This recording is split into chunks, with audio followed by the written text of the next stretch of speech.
பூமியில் தர்மம் நிலைக்க புவியில் அன்பு தழைக்க அவனியில் அதர்மம் அகல ஆண்டவன் வந்தான் அகமகிழ மகாபாரதம் மகாபாரதம் மகாபாரதம் மகாபாரதம். பாண்டவர் துன்பம் போக்க பாஞ்சாலி மானம் காக்க பாரே வியந்து பார்க்க பரந்தாமன் வந்தான் வழி தீர்க்க மகாபாரதம் மகாபாரதம் மகாபாரதம் மகாபாரதம் மகாபாரதம்.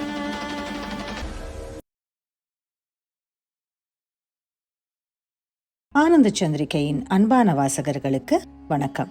இந்த மகாபாரத தொடரை வாசிப்பது உங்கள் வீணா ஹரிஹர். கடந்த அத்தியாயத்துல 3ஆம் நாள் போரின் முடிவுல அர்ஜுனன் கௌரவ படையை பலமாக தாக்கி ஆயிரக்கணக்கான பேர்களை வதம் செய்தான்னு கேட்டோம்.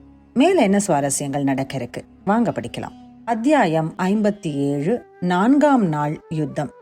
யுத்த நிகழ்ச்சிகள் தினமும் ஒரே மாதிரியாகத்தான் இருக்கும். அடிப்பதும் கொல்வதும் தவிர வேறு ஒன்றுமே இல்லை.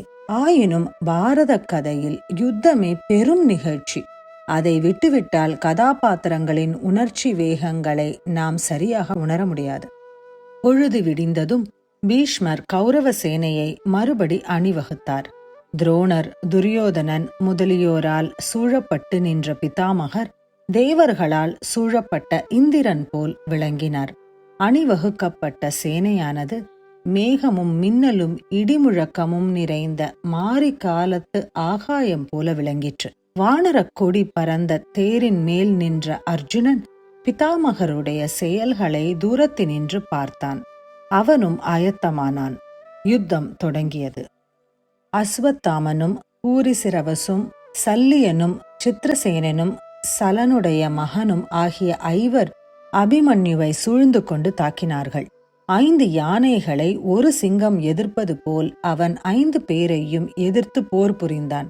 பலர் சூழ்ந்து கொண்டு தன் குமாரனை தாக்குவதை பார்த்த அர்ஜுனன் கோபம் கொண்டு சிம்மநாதம் செய்து மகனுக்கு உதவியாக வந்து சேர்ந்தான். போரின் வேகம் மேலும் அதிகரித்தது. திருஷ்டத்யும்னன் பெரியதொரு படையுடன் வந்து சேர்ந்தான். சலனுடைய மகன் கொல்லப்பட்டபடியால் சலனும் சல்லியனும் திருஷ்டத்யும்னனை பலமாக தாக்கினார்கள். திருஷ்டத்யும்னனுடைய வில்லை சல்லியன் ஒரு கூரிய பாணத்தை வீசி அறுத்தான். இதை கண்ட அபிமன்யு சல்லியன் மேல் அம்புகளை பொழிந்தான். அபிமன்யுவின் கோபத்தை பார்த்து சல்லியனுக்கு அபாயம் வந்தது என்று துரியோதனனுடைய தம்பிகளும் வந்து சல்லியனை சூழ்ந்து காத்தார்கள். அச்சமயம் பீமசேனனும் அங்கு வந்து சேர்ந்து விட்டான். பீமன் கதாயுதத்தை கையில் எடுத்தான். அப்போது தன் தம்பிகள் நடுங்கியதை கண்ட துரியோதனன் பெரியதொரு யானை படையை பீமன் மேல் செலுத்தினான். யானையை கண்டதும் பீமன் ரதத்தினின்று இறங்கி கையில் இரும்பு கதையை எடுத்து கொண்டு அந்த மிருகங்களை தாக்கினான். அவை வெகுண்டு ஒன்றை ஒன்று தாக்க ஆரம்பித்தன. பாண்டவ சேனை வீரர்கள் அந்த சமயத்தை உபயோகித்து யானைகள் மேல் சரங்களை பொழிந்து அவற்றை இன்னும் வெறி கொள்ளச் செய்துவிட்டார்கள். பீமன் யானை கூட்டத்தில் பிரவேசித்து அவர்களை வெட்டி கொன்றான். அந்த மிருகங்கள் பெரும் கணக்கில் மாண்டு விழுந்து அந்த யுத்த களத்தில் பர்வதங்கள் போல் கிடந்தன. எஞ்சி தப்பித்த யானைகளும் இங்கும் அங்கும் ஓடி கௌரவ படையை நாசம் செய்தன.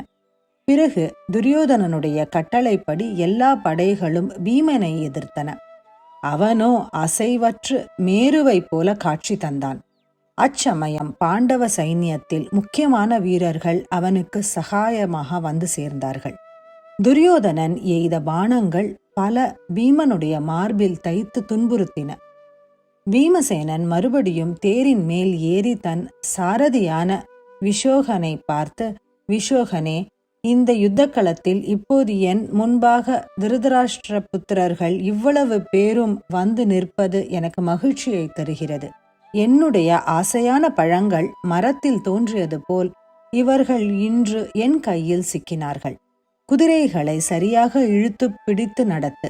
இவர்களை நான் யமாலயம் அனுப்பப் போகிறேன் என்றான். இவ்வாறு சொல்லிவிட்டு வில்லை வளைத்து துரியோதனன் மேல் பல அம்புகளை செலுத்தினான். துரியோதனனுக்கு கவசம் இல்லையேல் மாண்டிருப்பான்.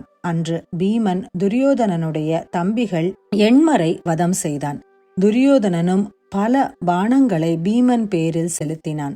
பீமன் பிடித்திருந்த வில்லை துரியோதனன் ஒரு அம்பை செலுத்தி ஒடித்தான். உடனே பீமன் வேறொரு வில்லை எடுத்து அதில் கத்தியை போன்ற அம்பை தொடுத்து துரியோதனனுடைய வில் அறுபட்டு கீழே விழுமாறு செய்தான். துரியோதனனும் வேறொரு வில்லை எடுத்து கோபமாக ஒரு பாணத்தால் பீமனை நடுமார்பில் அடித்தான். அதன் வேகத்தால் பீமன் மூர்ச்சையாகி உட்கார்ந்தான். அதை பார்த்த பாண்டவ வீரர்களான அபிமன்யு முதலானவர்கள் துரியோதனன் மேல் சரமாரியாக அம்பை பொழிந்தார்கள். தகப்பனாரின் நிலைமையை கண்ட கடோத்கஜனுக்கு கோபம் மேலிட்டு பெரும் போர் துவக்கினான். அந்த போரை கௌரவ படையினால் தாங்க முடியவில்லை. அதை பார்த்த பீஷ்மர், இந்த அரக்கனோடு இன்று நான் யுத்தம் செய்ய முடியாது.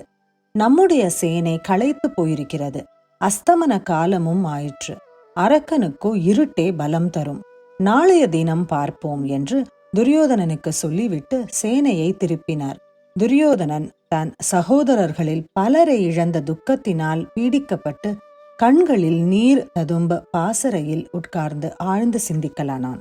போரில் நடந்த நிகழ்ச்சிகளை எல்லாம் சஞ்சயன் அவ்வப்போது சொல்லி கேட்டுக்கொண்டிருந்த திருதராஷ்டிரன், அப்பா சஞ்சயா, என்னை சார்ந்தவர்கள் கொல்லப்பட்டார்கள், துன்பப்பட்டார்கள் என்றே எப்போதும் சொல்லி வருகிறாயே, எனக்கு மிகவும் துக்கம் உண்டாகிறது. எந்த உபாயம் செய்து நம்மவர்கள் ஜெயிக்கப் போகிறார்கள்? எனக்கு தாங்க முடியாத பயமாக இருக்கிறதே. முயற்சியை காட்டிலும் விதியே பெரியது போலிருக்கிறதே என்றான். அதை கேட்ட சஞ்சயன், அரசே, இந்த அநியாயம் உம்முடைய காரியம் அல்லவா? மனக்கலக்கம் அடையாமல் உறுதியான மனதுடன் நிகழ்ச்சிகளை கேட்க வேண்டும் என்றான். விதுரனுடைய வாக்கியங்கள் நிச்சயமாகி வருகின்றன என்று திருதராஷ்டிர மகாராஜன் சொல்லிக்கொண்டு பெருந்துயரத்தில் மூழ்கினான். இந்த அத்தியாயத்தோட நிறைவுக்கு வந்துட்டோம். கடந்த சில அத்தியாயங்களாகவே ஒவ்வொரு நாள் யுத்தத்தின் நிகழ்ச்சிகளை தெரிந்து கொண்டு வருகிறோம். மேல நடக்க இருக்கும் சுவாரஸ்யங்களை தெரிஞ்சுக்க காத்திருங்கள். அடுத்த அத்தியாயத்துல உங்களை சந்திக்கும் வரை உங்களிடமிருந்து விடைபெறுவது உங்கள் வீணா ஹரிஹர்.